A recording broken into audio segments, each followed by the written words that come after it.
The views and opinions expressed on any program are those of the producers and/or the persons appearing on the program and do not necessarily reflect the views and opinions of FRC Media, Bristol Community College, or the City of Fall River.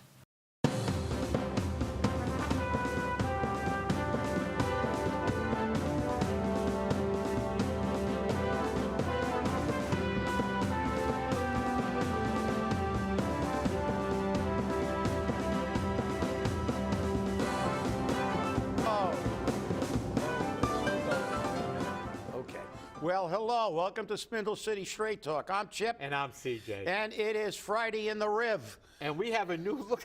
Yeah, look, we got set. This temporary set. The studio was flooded. We're easing into the new year. At some point in time, we'll be back to our normal positions behind the desk where you can not see the entire ugly scene that we have here. But so Friday in the Riv, and we got a ton of stuff to talk about. I guess the propaganda arm of the administration, otherwise known as the Herald News, released an article about the biggest tax bills.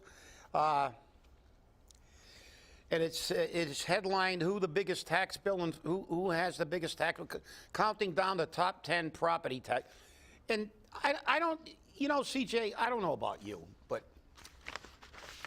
I have a difficult time when I look at this article to make any kind of sense of this. Right. Do you really believe that the property owners who just got $900 and $1,000 property taxes and have to pay higher electricity, higher fuel, and as a matter of fact, I saw a very interesting statistic. Do you know Boston had the highest jump in electric bills? Yes.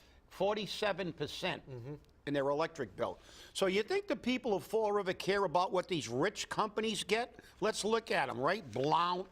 Well, we can go over them later. But we got all these big companies that are paying big taxes, but they're not really paying big taxes because a lot of them have got tips. That's right. And we're helping them. And the article doesn't reflect the tips. Yeah, of course not.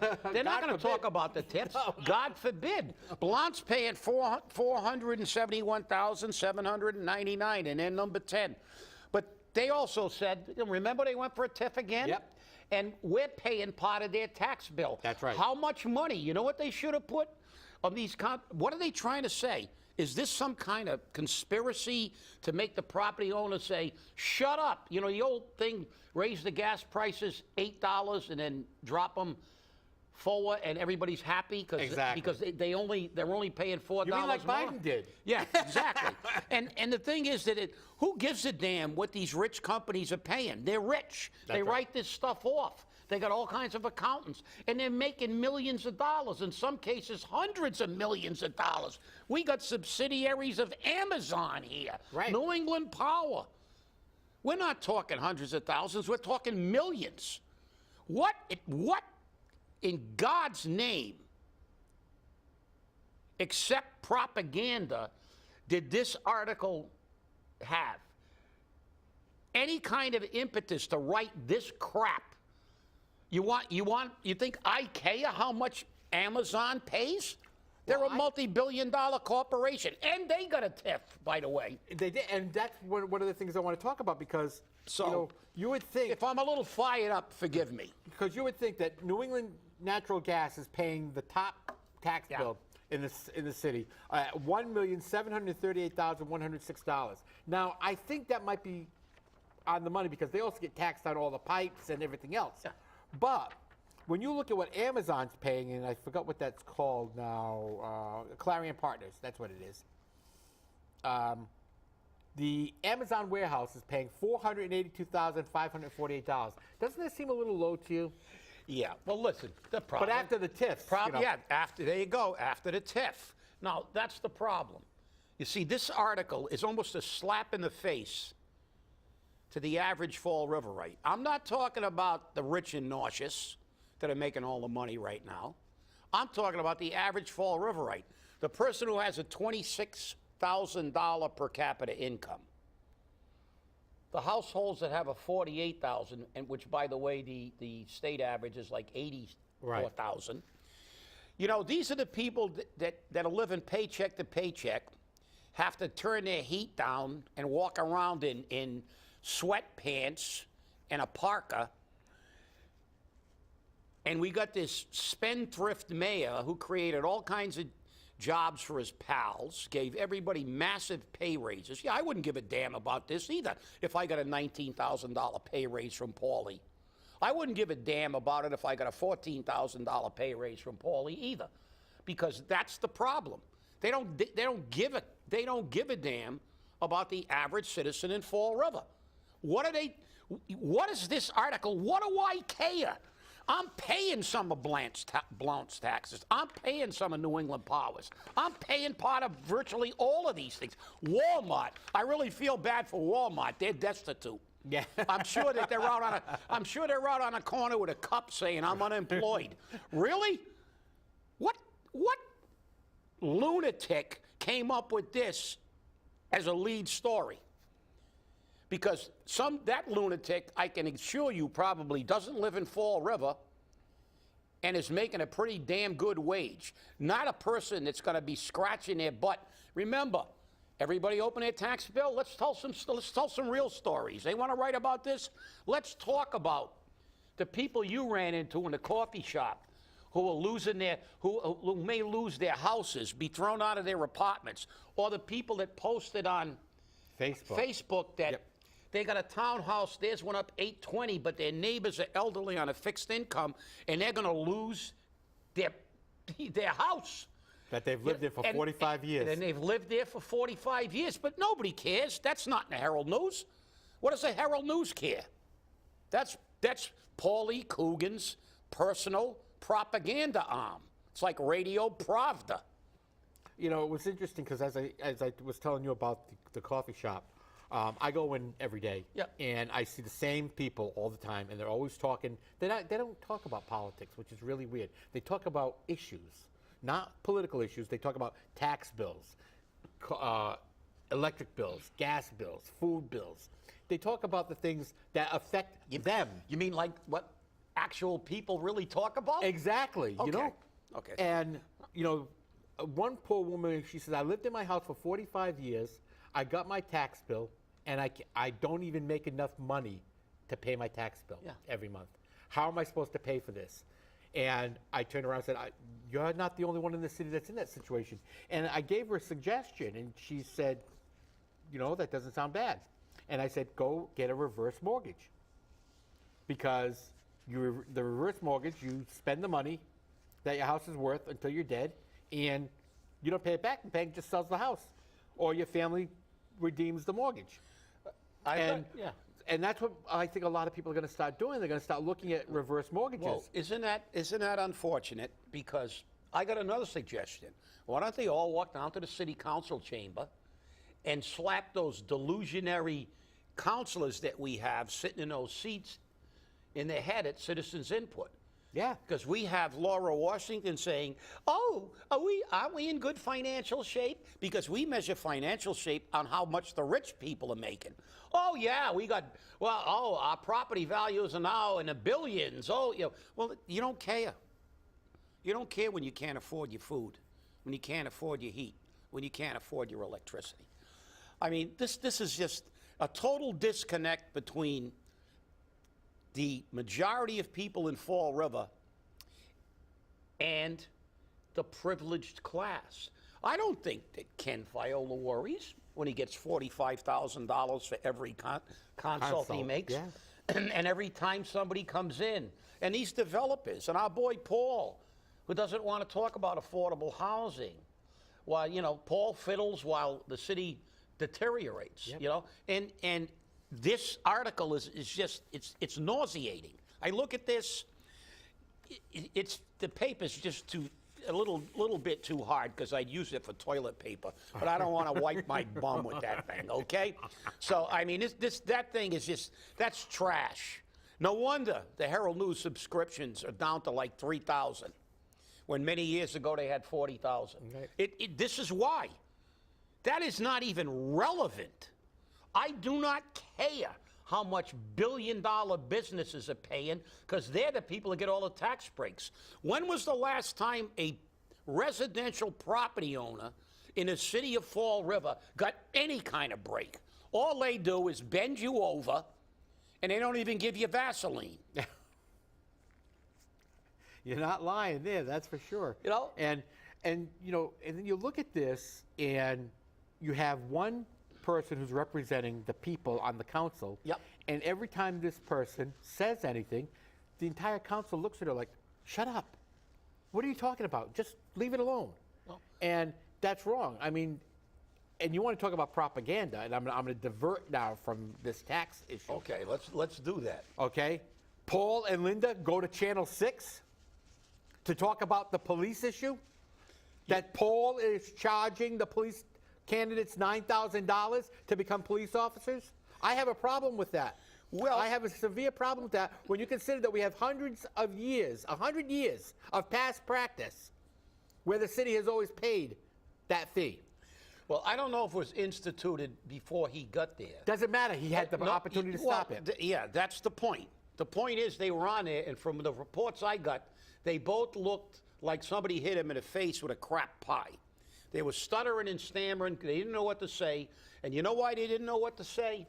They didn't know what to say because they have done nothing about this. That's right. And you can't make this excuse. It's not like Linda has been in a council for 3 days, and Paul's been in the mayor for 3 days. He's been in for 3 years.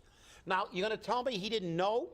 And if he didn't know, why didn't he know? He's the chief. He didn't know about the staffing shortages. You know the absurdity, the absolute lunacy of saying that we're having a difficult time getting police in a time where a lot of people are not going into policing because of the problems and being disrespected. Right. To the point where police departments in cities where they pay attention are actually not only paying for everything when these guys come on, including their academy, like they should, because it's a pre-existing condition of employment, but they actually give them signing bonuses. Right. They're giving them bonuses. And Paul and Linda, who have been ignoring this for 3 years, is like, duh, I didn't know we had the lowest amount of police on the street in I don't know how long. Duh, I didn't know. And we're number one in crime. Linda's always in a police station. Right. And we're number one in crime. And we're number one in, listen, I don't know how Paul can't figure out how bad the police department was. He's been in it 3 years. We've been number one in crime for 3 years in the state of Massachusetts, and we've had 3 police chiefs. He changes police chiefs like he changed napkins. Mm-hmm. But he didn't know what the rest of the department was doing. He didn't know about the drugs in the drawer. He didn't know about the lawsuits. He didn't know about the total chaos in the police department. He didn't know? Of course he didn't know, because he's got his head up his derriere all the time. He walks around with his hands in his pocket, and instead of doing that at Durfee, he's doing that on the 6th floor of City Hall. Plausible deniability. No. It's not plausible, though. Listen, I believe, and I'm not a lawyer, but I believe if you go to court, the judge will tell you that ignorance is not a defense. Excuse. That's right. For not abiding by the law. Well, I hate to say it. Have you ever heard of Hanlon's razor? Yes. Okay, what Hanlon's razor says, if you don't know what a philosophical razor is, it's kind of like a statement that really gets to the heart of something, and it says, never attribute to malice what can be determined to be ignorance or stupidity. Don't think Paul is doing this out of malice, because he's definitely on the other side of that razor. And you can use and I'm not quoting it exactly, I'm paraphrasing, but never attribute to malice what can be attributed to stupidity and ignorance. And you can use Occam's razor. And you can use Occam's razor when you're dealing with Paul. The simplest explanation is also the best. That's right. That we got a useless mayor. Exactly. Okay, there you go. I think we nailed it down. Yeah. I think that's it. Because they went on TV. Why would they go on? Well, you know why they went on TV? Because our Wednesday show, we hit this area. That's right. And they were getting heat. Channel 10 called, Channel 6 called them in, and they were stuttering. From what I said, they were stuttering and stammering and making these ridiculous things. I read what he said. It was stupid. Like, oh, we're going to work on that. But he admitted that they're making them pay, because he said, oh, and we're talking about telling the council we're going to pay for their training. Why did you stop? Why did you allow people to come on one of the most dangerous jobs? Firefighting's always been the most dangerous profession 99% of the time, but police officers, extremely dangerous job, a job where they're having difficult recruitment issues all over the country, and you're going to tell these people, yeah, come on a job, and you're going to pay $9 grand out of your pocket. And we're not going to pay you while you're in the community. For the honor of coming on this department, when they can go down a road to a city where they got a lot more respect in the department and there's a lot better order, and they're going to get a signing bonus to go on. I mean, this guy is so pathetic. It's almost inconceivable. I mean, there's just no words to say how clueless this guy is. He just, like, he knows nothing about anything. You know, it's an epiphany. We've had an epiphany. Oh, the police department's in disarray. Really? I think the only person in the city of Fall River that didn't know that was Paul Coogan and Linda Pereira. The only two people in the city that didn't know this. Duh. Oh, I'm sorry, the rest of the council, except for Michelle, because when those police officers went over and put this out in a light of day so people could know how screwed up it is, they all looked like, really? But remember, the city council, except for Michelle again, was pushing to have an executive session so they could do it behind closed doors so nobody knew about it. That's right. Because they don't want the public to know. That's right. And guess what? There was no reason under 30A that they could go into executive session. It wasn't a contract negotiation. Wasn't personnel. It wasn't deployment of police officers or security. I mean, there's 10 specific items that you can use to go into executive session. And as a matter of fact, and that's it. To even buttress that argument, they can't go into executive session because then they could talk about something that's protected under 150E, the collective bargaining law, that the city council can't talk about. Exactly. And the union can't talk about to anybody but the individuals they're bargaining with, which is the city of Fall River's executive branch. Because if you open up any contract in the city of Fall River, what does it say?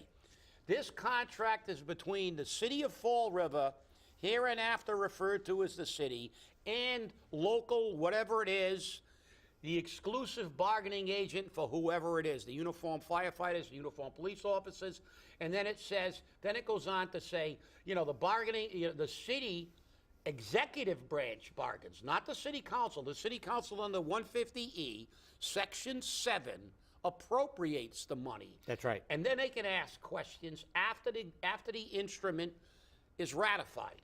That's right. Then they can say, what about this? How about this? Blah, blah, blah. But during the collective bargaining process, it's a prohibited practice. It's an unfair labor practice to discuss these issues at a council meeting. And they wanted to go to executive session. I mean, it's just incredible how these people that sit in those seats are so far out of touch with reality. I mean, Laura Washington she's like Pollyanna. Yep. It's like, we got billions. The city's in great shape because all the rich people are richer. The poor people are getting flushed down the toilet, but I don't care about the poor people anyway. They're just like, who cares about them? They're like dirt under my shoe. We don't care about those people. We don't care that people can't afford stuff. We don't care that the food pantries are getting incredible amounts of people going. People can't afford it. Like you said, you were going to a coffee shop, you got elderly people on fixed incomes crying because they may lose their houses. And this is only the beginning, as we said. This is only the nibble. This is only the little nibble from the choggy. Because remember, we still got ARPA money. And what happens now when Diamond comes in? When the ARPA money dries up and all that money that Paul's used to plug in the budget, that the city council talks about, but they don't do anything about it. Exactly. We created all kinds of structural deficits. Well, guess what? those structural deficits are going to come home to roost. And you think this tax bill was bad?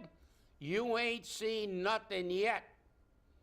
Because when the 68 jobs that he created, because he moved around money and plugged in stuff in the budget with ARPA money, and he took that money and funded these jobs for his pals, what happens when the ARPA money's gone? We got to pay the salaries, the benefits, and now we got to use our money to plug those holes he stuck ARPA money in. You think you got bit?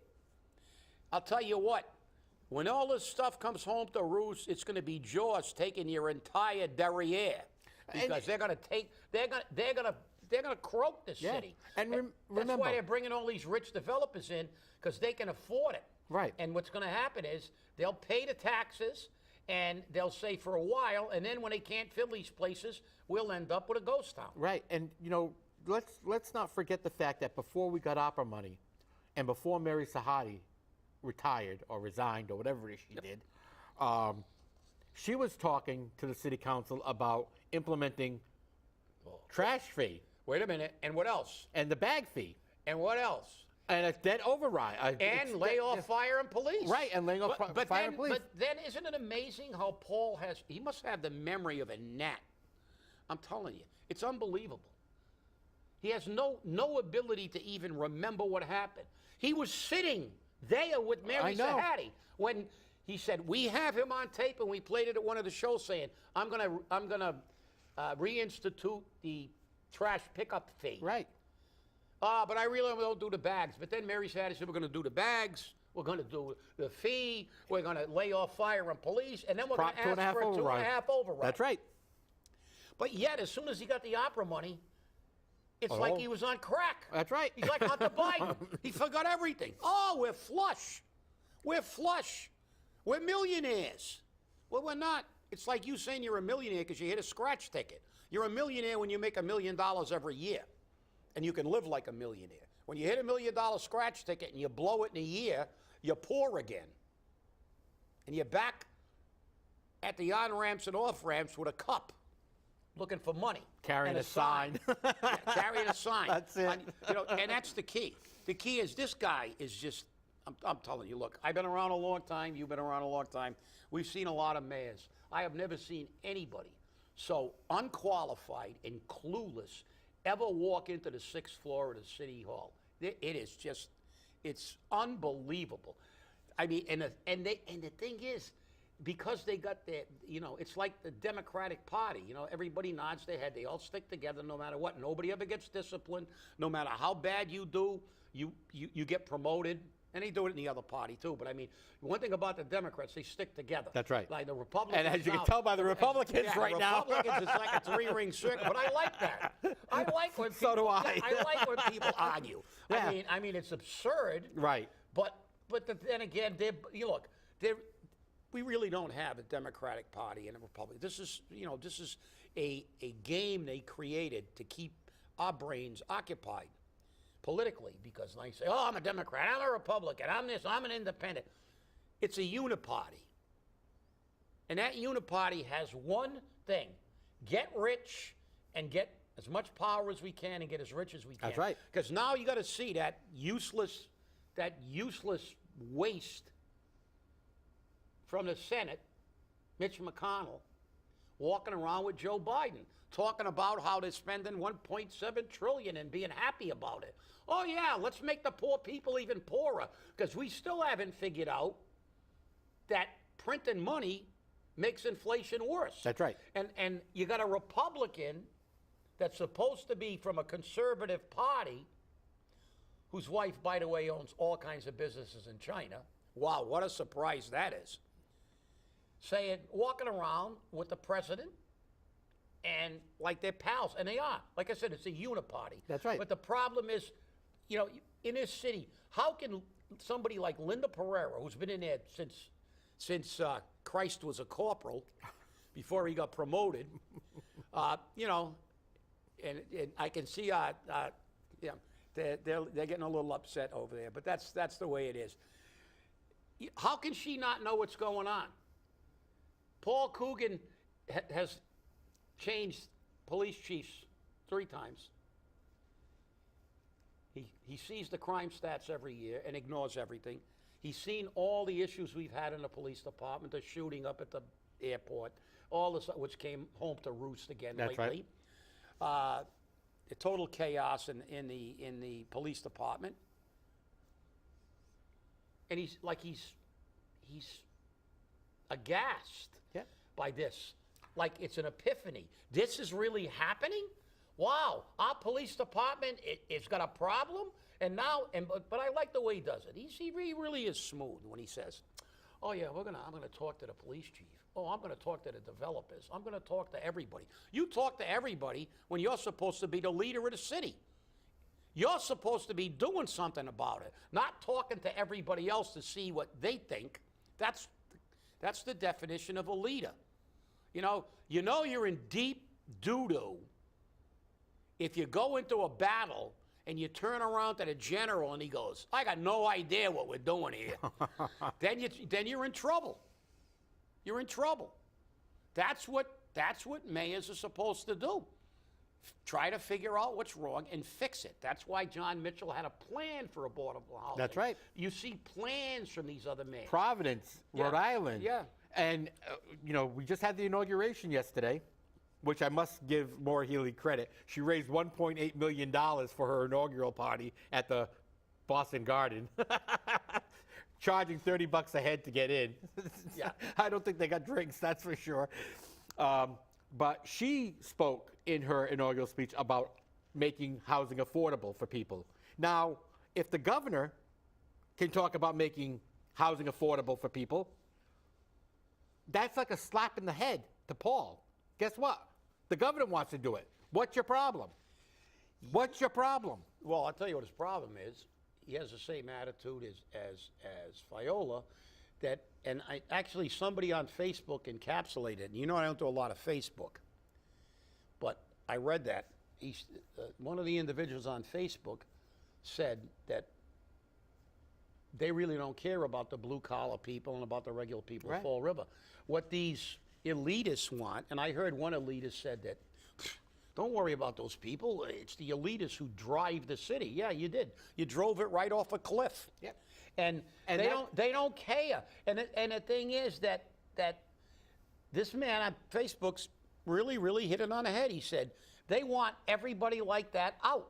Right. They think that they can gentrify the city and turn us into Newton overnight, where we're going to have a whole bunch of people that really, I want to see somebody with a lot of money that wants to move to a city that's #1 in crime and has one of the worst educational systems in the state. Right. So, they're delusionary. But that's the way they think, because people with money do not feel the pain of an inflation. They're not in a coffee shop saying, I don't know how I'm going to pay the bill. Right. As far as that other comment, don't worry, the wokies don't like religion anyway, so don't worry about that. So it's okay to be an iconoclast. So. Well, it's interesting because the person who made that comment about it's the elitist that works for the city. Yeah. Okay. And married to a former elected official. I mean, come on. Why, you think that's a coincidence? You think that's a coincidence? I don't know. Coinky dinks. They're just all over the place. That's right. It's just amazing. But and we've heard some comments already from a candidate for mayor, which really we can't get into because we only got a few seconds left.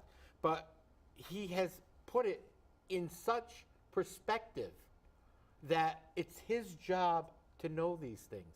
It's his job to correct these things. It's his job to work on these things. And he admits he has a problem. Now, one of our dedicated viewers doesn't think that a politician's a politician, and that's just the way it's going to be. So, well, I want to thank you all for watching, and hopefully we're not in this situation for too much longer, probably another couple of days. And I want to thank you for watching. Remember, stay safe, stay angry, and hold your politicians accountable. Have a great weekend. We'll see you on Monday.